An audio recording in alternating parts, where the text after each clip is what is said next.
kelompok bebas mata kuliah PKN KPC 4 akan menjelaskan mengenai kasus korupsi.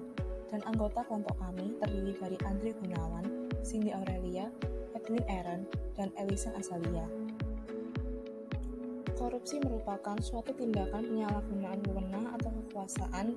Kejadian korupsi ini sendiri sering terjadi di dunia, khususnya Indonesia. Umumnya kasus korupsi terjadi di sektor bisnis dan sektor pemerintah.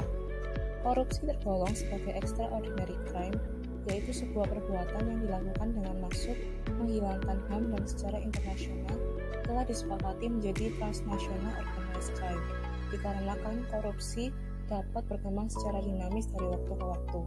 Oleh karena itu, upaya untuk memberantasnya harus dengan cara extraordinary, melalui pembentukan penegak hukum dengan sistem peradilan pidana, meningkatkan kualitas SDM terkait aparat penegak hukum, serta menguatkan koordinasi dalam penanganan kasus korupsi.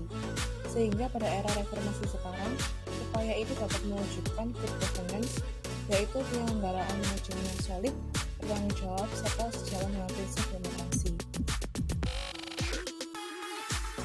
Salah satu kasus korupsi di Indonesia yaitu kasus korupsi dana bantuan COVID-19.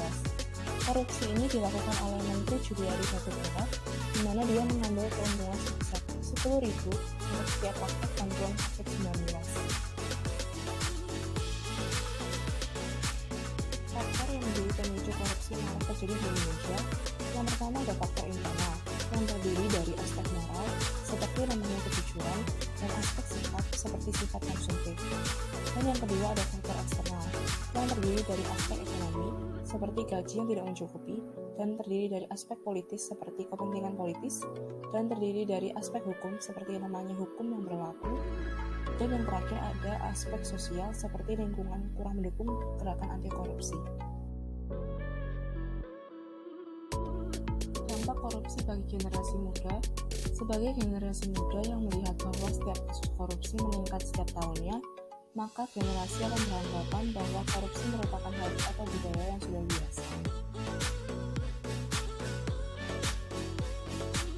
Solusinya yaitu dengan melakukan kegiatan sosialisasi anti korupsi, di mana kegiatan ini bertujuan untuk memberikan wawasan terkait korupsi seperti ini dan menanamkan beberapa nilai anti korupsi, yaitu jujur, peduli, mandiri, dan disiplin.